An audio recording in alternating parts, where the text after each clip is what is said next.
What's up, you buttercups? It's your friendly neighborhood burial boy, back with some more Destiny 2 content. After a long and stressful Christmas break, my apologies. Where I work, holidays, they kind of suck, and they pay me, so fucking like and subscribe to the fucking channel so it doesn't have to fucking happen and I can get monetized. Anyway,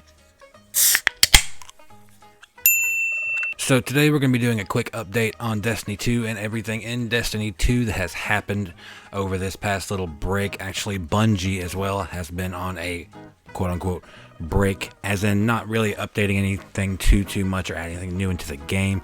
But there have been some interviews that definitely have some pretty useful information and content that you want to know about. But first and foremost, the dawning is still here and upon us. You have until the 5th to finish up any quest lines and whatnot you have. Us as a community have reached our goal set by Bungie. So if you have already gotten that far in the quest line, you've already received your overflowing exotic present. If not, work forward and towards it until the 5th. It's a bit of a mixture bag of things. I've seen some pretty good screenshots of people getting some really awesome high stat roll exotic weapons, not weapons, but armor. But I guess my luck with RNGesus, I probably made the mistake in praying to RNGesus instead of Lucifer. I just got some decent rolls where what I had was better and stuff. But, you get some resources. It's a bit RNG based. So what you could get could be worth it, may not. It's always worth trying. But moving forward, Luke Smith has done some interviews recently with Polygon and given us a bit of an insight into the future, or what the future may hold for Destiny 2. Some pretty useful information. And one of the first topics that they wanted to touch on was the topic of sunsetting weapons and armor. I know as much as you do how much we all just love it so much, how you want to sunset everything, but they are noticing pretty much the patterns that we as Guardians are taking with, we're getting these weapons, and yeah, they may be cool, they may be great, but we look at the lifespan of these weapons and realize, wow, this thing's gonna be fucking T-Rash in 6 months. So why even start using it now and start to grow to love this weapon just to fucking put it in the vault or have to dismantle it later, because we're not gonna be able to use it. They're noticing these patterns and they're trying to figure out ways to resolve this issue, because they do want to continue with sunsetting, allowing for newer, better weapons and armor to come to the game and be useful instead of us using the same thing over and over. But this is becoming a problem, and they're currently working on fixing it. They don't have anything set in stone on what they're going to do, but it is a problem, and they are realizing it and trying to resolve it. And one of the most looked forward to topics spoken upon was the Vault of Glass raid from Destiny 1 that will be returning within this year. They are absolutely, without any shadow of a doubt, bringing back the Vault of Glass and bringing back the Vault of Glass weapons. That is correct. All of the weapons that you have loved from D1, or even if you didn't get to try them, but you've seen them, you've heard of them, these are very legendary weapons. They will be bringing them back into the game. I'm hoping that does mean they're going to be bringing back the Vex Mythoclast as well. I don't really see how you could bring back Vault of Glass without bringing back the iconic exotic weapon from Vault of Glass, but we've seen them do weirder things, so let's hope and pray on that one. But they did say how they have hopped back into Destiny 1 on the original Vault of Glass raid, just to kind of get a playthrough of it, because no one's played that in quite a while, and they realized that essentially with the weapons and armor and new skill sets and subclasses and everything that we have to use, we, even new Guardians now, would completely just walk through the Vault of Glass and just trump it, like with no problem, just like destroy it. It would be just far too easy. So instead of just reworking it and tweaking a few things here or there, they're actually going to be really adding a lot of challenge to it. Going to be finding ways to put in different types of champions into it, kind of how we have with our in-game content now. But they're doing that and trying to do it in a way where it's still going to feel like the Vault of Glass, which I really do think is truly important. Any of us who have, been here since day one, D1 veterans, we know Vault of Glass, how iconic and how important that is. So this is going to be a pretty big deal, and so hopefully they're not going to tear it up too much. I would like to see some added challenge to it, maybe us having to change our tactics, because again, any of us who've done the Vault of Glass, we know the strats. Essentially, we know what to do, when to do it, how to do it. and we'll get that clear first try, if not the absolute second try. It's not hard. We've done it 1.5 million times, so I'd like to see some challenge and things changed up, but still wanting it to feel like the Vault of Glass raid. As well as the weapons, they're obviously going to have to make some changes to the perk pool because we have a lot more of them now.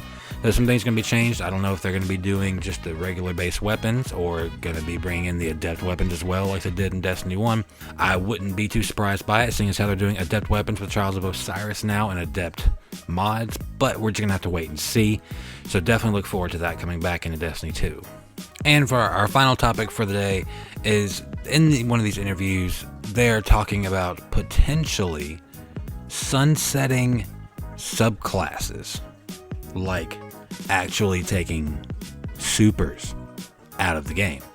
I know, it's fucking stupid, but understand it. Essentially, they're wanting to take the less popular supers, the more not so used supers and type of classes out of the game, kind of like how they did with weapons, so they can bring back in more content. Now they have verified they will be bringing in a lot more of the darkness classes. I'm pretty sure we can go ahead and assume we're going to get a bit of a devourer or a toxic class just based on the necrotic grips and the thorn and everything we're seeing with the synergy of those two together.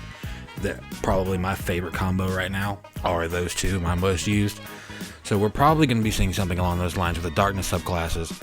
But with the light subclasses we have, there is talk about them wanting to sunset essentially different parts of some of these light classes. Like, for example, for the Voidwalker, you know, our class with the handheld supernova, they're potentially talking about sunsetting it because it's not so much used. Personally, I think that's absolutely fucking stupid.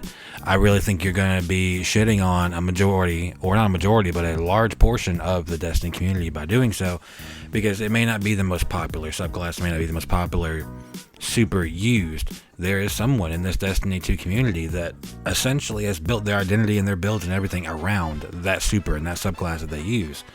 And I really think that's what makes each individual guardian an individual guardian, is not only the super and subclass you choose to use, but how you choose to use it. And they're really going to be taking away a lot from the community, I think, by doing so, by trying to streamline all the supers, because then we're all just going to have the same thing.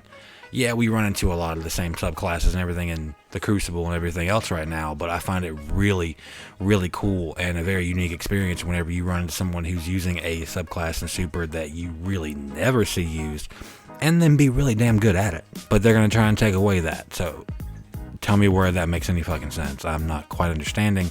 So hopefully they get their fucking minds right and decide not to do this, because if that's what they're going to start doing, I mean, sunsetting weapons and armor is one thing. When you start sunsetting subclasses and supers, I honestly can't say that I'm still going to be, I'm not sure that I'll be in Destiny 2 at that point, if that's something they decide to take seriously and start doing. And I think that's going to be a lot of the mentality of a lot of the community, especially the veteran community. So hopefully we'll see what happens, but that is something that's being talked about, so something we're going to touch point on today. So essentially, aside from that little sub note of them potentially sunsetting supers and subclasses, there's a lot coming into Destiny 2 here in the very near future. A lot of things being moved, a lot of things being added and played with. So we've got a lot of really good things going for us. So we're just gonna have to see what happens. But on that note, that's gonna do us in for today, guys. I really appreciate everyone stopping by. Drop a like on the video, comment down below what's your personal opinion on some of these topics. What do you think of sunsetting supers? Is it something that could be beneficial? Do you think maybe we'd be able to add more customization because of having a less amount of subclasses, or do you think it's as stupid as I fucking think it is? Let me know what you think down below. If you haven't already, make sure to subscribe to the channel, and I appreciate everyone stopping by. Remember, life's a grave, just dig it.